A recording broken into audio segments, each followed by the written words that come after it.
I'm Lacey Lowry on Northwest 23rd Street in Oklahoma City at Mott, the new restaurant by Chef Kevin Lee. You may recognize him from Food Network cooking competitions. Let's go inside and check out his new place.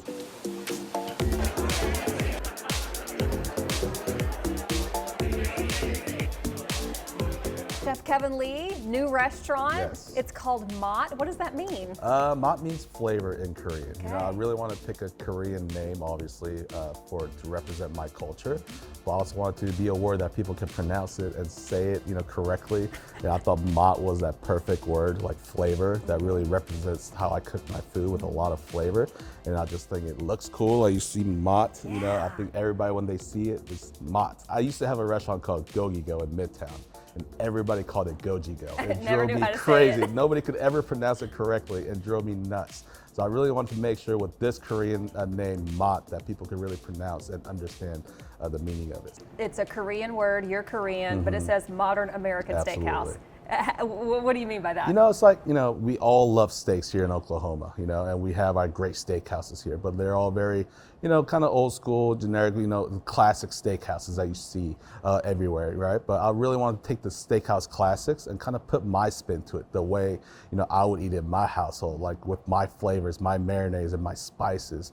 And I think that's really elevating the American steakhouse classics and making it a modern American steakhouse. What are some of your top 3 dishes? Kind of walk me through those. I really love my gochujang glazed lamb chops. It's served with a sweet potato puree, sweet potato hay, which adds a nice crispy texture of sweet potatoes on top, and served with a perilla yogurt sauce. But these are all the flavors people I feel like are very familiar with, and when they see it, they understand it. When they taste it, they understand it. So I think lamb chops is one of those dishes that really represents who I am. Also, we have a dish like pan-seared scallops with a kimchi risotto with kimchi marinades and bacon lardons and fun dishes like that. But surprisingly, one of our most popular dishes have been a Caesar salad. I was going to ask you about the Caesar salad. It went viral. I mean, what the heck? It's the biggest Caesar salad I've ever seen. I mean, it's a Caesar salad. And instead of using romaine, we use Little Gems. Little Gems has a crispier texture to the lettuce. We shred it super thin. Then we make the Caesar dressing. Instead of using anchovies, we use fish sauce. It really adds a lot of umami to this dressing that makes it really fun and a little bit different, but still has an essence of a Caesar dressing. Then instead of using croutons, we use chickpeas and we fry them to get it real crispy. Then we blitz it so it has this crouton-like texture, but it's super light without the denseness of a crouton. Then we finish with a mound of Parmesan cheese. So much cheese. I mean, so much cheese that we use more Parmesan cheese than Italian restaurants in this town. And it's unbelievable the amount of Parmesan cheese we're using, but I feel like that's what really makes the Caesar salad. Yeah. And we top it off with a little chili crisp that adds a little spice to it. Because when you go to an Italian restaurant, when you have a Caesar salad, I always put red chili flakes on my Caesar salad. And having this fun chili crisp that we make in-house that has garlic, fried shallots, ginger, and all these different aromatics that really makes the Caesar salad amazing. How'd you make this place different from Birdie's? Birdie's, we call it modern Korean steakhouse, where a lot of the dishes are very traditional. Like we have our bibimbap, we have our tteokbokki, we have our kimchi pancake. Oh, those are very, very Korean dishes. Just a little fun twist. So it's I take Birdie's as a modern Korean steakhouse with an American twist to it, and this is a modern American steakhouse with a Korean twist to it. I love that. So you're really seeing both POVs of how I view food, because being a Korean American kid, growing up in Oklahoma, moving back and forth between Korea and living in East Coast, Midwest, the West Coast, and the States, I feel like I have this point of view of food that is very different from any other chefs because of my background and where I lived throughout my life. You guys are in the old Drake. Yes. Why did you want this location? You know what the funny thing is, my partner Cole Lipscomb and I, when we first started Birdie's and things were going really well, we're like, man, what should our next project be? And I told Cole, I really love that space Drake. I've always loved this location, the energy of the 23rd and the Walker here with being in Uptown, being close to Tower Theater, being close to the Paycom Center. I feel like this space is amazing also, having big open space. So I really always liked the restaurant Drake. I loved everything about it.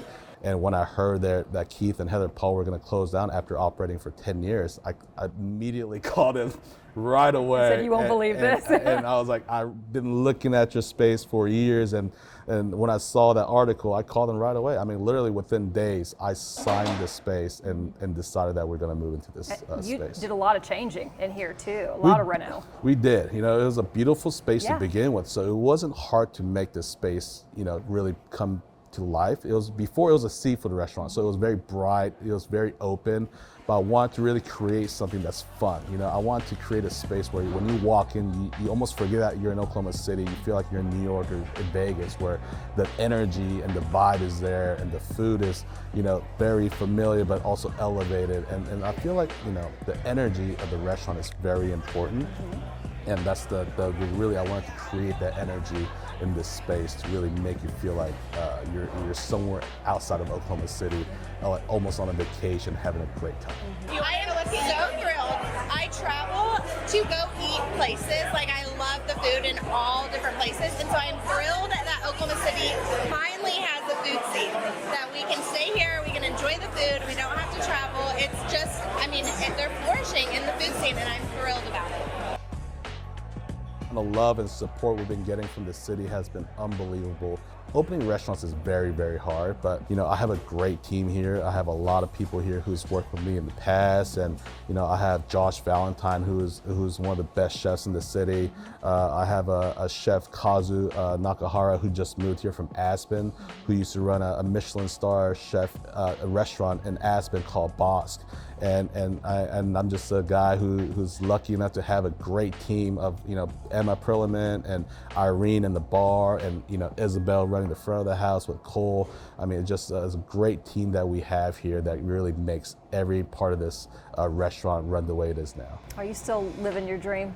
I mean, this is a dream. I mean, this is more than my dream. I mean, when I transformed my fried chicken concept into a modern Korean steakhouse, it really was, you know, taking that, you know, a chance in myself and believing in myself and do something I never could even imagine. And now that I have this restaurant, I mean, it's literally a dream come true. I pinch myself every day walking in here like, wow, this is my restaurant.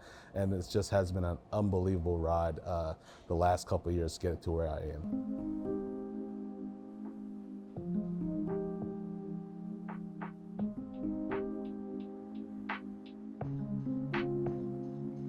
Okay, where should I start and explain what it is? Let's start with the Caesar salad. Okay. This is our viral Caesar salad. Yeah. Is everyone trying this when they come in? Absolutely. Okay, so should I just go in a little bit? Yeah, just kind of dig in there. Is the salad under there? Oh yeah, Just kind of lift it up, and you can also mix it. Oh my gosh, I love all the Salad. cheese. It's all about the cheese. Like, to me, I'm a big texture guy, and I feel like when you have that real light, fluffy, like Parmesan cheese, it gives you a mouthfeel that you wouldn't get without the cheese. And that little crunch. The crunch and the spice and the umami. Ooh, from I the just got fish the sauce. spice. Yeah. Yeah. So like as you eat it, you get these layers of flavor as you're eating it, because like you don't really get the spice until the very end. No, and it's real subtle. Yeah, and just because it's so bright and everything else. Who knew a Caesar salad would be like one of your most popular dishes? It's like a prime example of just taking a steakhouse classic and putting my twist on it. So So good. this is our play on the French onion dip. Okay, so with a chip? Chip. Okay. And you know, a lot of times it's made with sour cream. Here we made it with goat cheese to make it a lot more luxurious and fun. But also adding a caviar is an option to this, where you take, so instead of having chives, we have this chive oil to really That tastes make just it like fun. French onion. That is It so really crazy. does, right? And Oh my if God. you get the caviar, you get the real bright tarts of like saltiness too. Yeah. Okay, I'm gonna try the caviar. That's crazy. That is so good. That's not what I thought it would taste Yeah. like. Oh my God. And I think that's why it's fun, because everything that people are going to eat, they're going to have a familiarness to them, Yes. but it's also different and fun. And it's like a tuna tataki, Okay. just one of my favorite dishes here. It's got the heavy black pepper crust, the avocado mousse, the garlic ponzu sauce, the cilantro, and the chili crisp. Just one of those really fun bites. So just get in there. Get in there, kind And then of. what were you telling me? The sauce, is that what you had made in Vegas? It's like a garlic ponzu sauce. It's kind of It's just a ponzu sauce is like yuzu and soy sauce mixed together. That's how you make ponzu sauce. It's like a real bright, citrusy soy sauce, but also adding the garlic. We steep garlic into it, so you don't really see the garlic, but you get the essence of the garlic in your That palate. is so good. Yeah. There's like a lot of flavors in there. I love the sauce. Yeah. Familiar but different, like you said. Denver steak? Denver steak. I mean, Okay. after all, we're a steakhouse here. Yes. And steak is kind of like our jewel here. So this is one of my favorite cuts we have here. This is Okay. called Denver steak. It comes from a shoulder. It's like, typically it's tender enough to be a steak, but a lot of people typically braise this part. It kind of mimics like a kind of like a short rib in a lot of ways. But it is a really tender cut that has a lot of marbling, but it's also really tender. So I want you to give it a try here. Kind of rub some of that black garlic butter on top. That's what that is. That's yeah, that that's famous. that black garlic oh butter. my gosh. Give it a taste. Okay.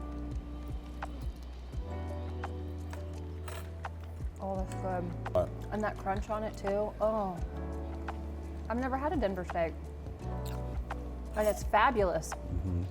as you eat it, you can really taste the fatty, the marbling in there that you don't really see in a lot of steaks.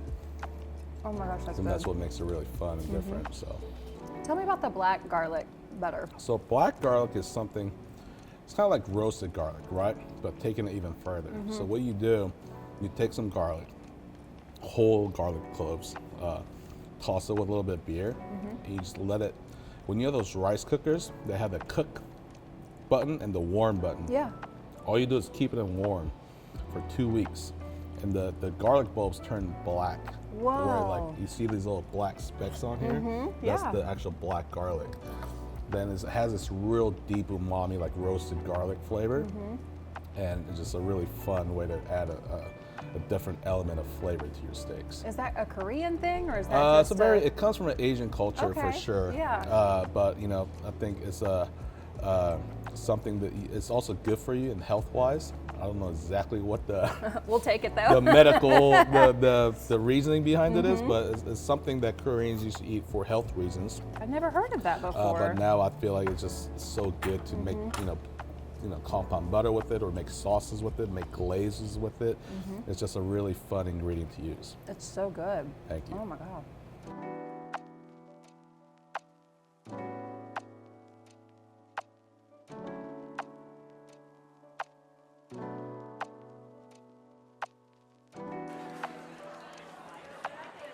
Do you feel like you're still teaching other people about your Korean heritage? That's my favorite part, you know, and like with my social media, going to and making these simple Korean cooking videos, and people able to come in here and try kimchi for the first time. You know, it's like, where else would they go have kimchi unless they came to one of my restaurants and tried in a form they wouldn't have otherwise tried, right? Because I feel like Korean food is on the rise right now, and people are getting to really understand the flavors, and they're getting to know the food better and better. And I'm just the lucky guy who happens to be a Korean American chef and be in a position to really spread my culture and love for my culture. Juggling 2 restaurants is not easy, you know, but you know, I have a great team, and that's where, you know, it's really a team effort in everything we do. I'm just one guy, and I can't do everything, right? And me, I'm on the road a lot. I do a lot of stuff outside the restaurant. So, and that's one thing that I always love hearing when people say I was at your restaurant, and when you weren't there, it was amazing. Service was great, food was great, and that's just a great feeling as a restaurateur to have, or as a chef also, to where the team really takes passion and love for what you do just as much as you do to really make this work the way it should. Even when you're not here. Absolutely. Yeah. It's, you know, it's a very hard business, and you know, a lot of people think just having good food is what makes it successful, and that's just one of, you know, 20 other things that needs to go perfect. And you know, to have a great team like I did, and like, it's really like building this restaurant truly felt like a community came together. And I'm like tearing up right now just thinking about it, because like it was truly people, like the balloons, the flowers, the VIP party. I mean, we had Bob Stoops here, we had Chet Holmgren here, and like the support and the love and that the city gave us opening this restaurant was just, truly unbelievable.